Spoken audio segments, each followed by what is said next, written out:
முத மாம்பழத்துக்காக கோஷ்டு வந்த முருகன் இவரு கோபமா வரும்போது சிவன் வந்து தூக்கி சமாதானப்படுத்தி கொஞ்சின இடம் இந்த இடம். முருகனும் அப்பாவும் பிள்ளையும் ஒன்னா இருப்பாங்க. மயிலும் பாம்பும் ஒன்னா இருக்கும். மயிலோட வாயில பாம்பை தூக்கி வச்சு முருகனுக்கு விளையாட்டு காமிச்சு சந்தோஷப்படுத்தின இடம் இந்த இடம். அதாவது அப்பாவும் பிள்ளையும் ஒன்னா இருப்பாங்க, மயிலும் பாம்பும் ஒன்னா இருக்கும். மாம்பழத்துக்காக கோச்சிட்டு வருவார்ல, அந்த கோபத்தை தனிச்ச இடம் இந்த இடம். இது ஒரு சிறப்பு.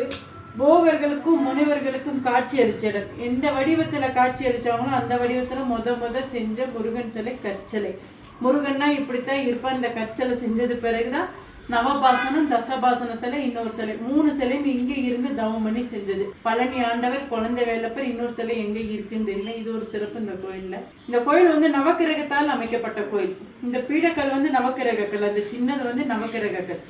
இதே மாதிரி கோயிலை சுத்தி வந்தா 7 கல் இருக்கும். இந்த கோயிலை சுத்தி வந்தா இப்ப வேலை செய்யறதுனால எடுத்து வச்சிருக்கோம். 8 பீடக்கல்லுமே நவக்கிரகங்களால் அமைக்கப்பட்டிருக்கு. 9வது நவக்கிரகம் சூரிய பகவான் நடுவுல இருப்பாரு. அவரும் சிவனுக்கு கீழே இருக்காரு. இந்த முத எழுப்பப்பட்ட கோயில்னால சூரிய பகவான், சிவன், முருகன் இப்படி நேர்கோட்டில் இருப்பாங்க. அப்பாவும் பிள்ளையும் ஒண்ணு, நவக்கிரக நாயகன் ஒண்ணுங்கிறது இந்த கோயிலோட ஐதீகம். சிவன் பக்தனா வந்தாலும் பலன் இருக்கு, முருகன் பக்தனா வந்தாலும் பலன் இருக்கு. நவக்கிரகத்தினால நமக்கு எந்த தோஷங்கள் இருந்தாலும் இங்க வந்துட்டு போனாலே தோஷங்கள் தீருங்கிறது இந்த கோயிலோட பெரிய ஐதீகம், பெரிய சிறப்பு. ஒரு நொடினாலும் இதுல வந்து நின்று மனசார அவர்கிட்ட என்ன வேண்டுமோ நியாயமான கோரிக்கைன்னு அது வெற்றி தான் அடையும். அதான் வெற்றி வேலப்பர் இவருக்கு பேர். பாண்டியர்கள் காலத்திலே இந்த கோயில் கட்டப்பட்டது. கூன் பாண்டிங்கிற போகும்போது இங்கதான் தங்கி ரெஸ்ட் எடுப்பாராம்.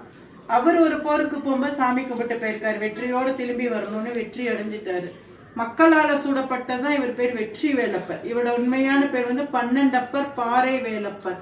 பன்னெண்டப்பர்னா சிவனுக்கு வந்து இங்க 12 சுவாமின்னு சொல்லுவாங்க. முருகனோட பேர் பாறை வேலப்பர்.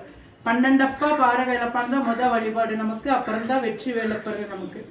இங்க வந்து பாண்டியர்கள் கட்டினது கடையாலும் முன்னாடி இருக்க இடுமன் கோயில மீன் சின்னம் இருக்கு. இங்க வாழ்ந்ததுக்கு அர்த்தமா இந்த கருவறையை சுத்தி வந்தோம்னா இந்த பக்கம் புலிப்பாணி சித்தர் இருப்பாரு. அதுக்கடுத்து அர்ஜுனர் சிலை இருக்கும். அர்ஜுனர் தவம் பண்ணின ஊர் இந்த ஊர் தான். அர்ஜுனர் சிலை இருக்கும்.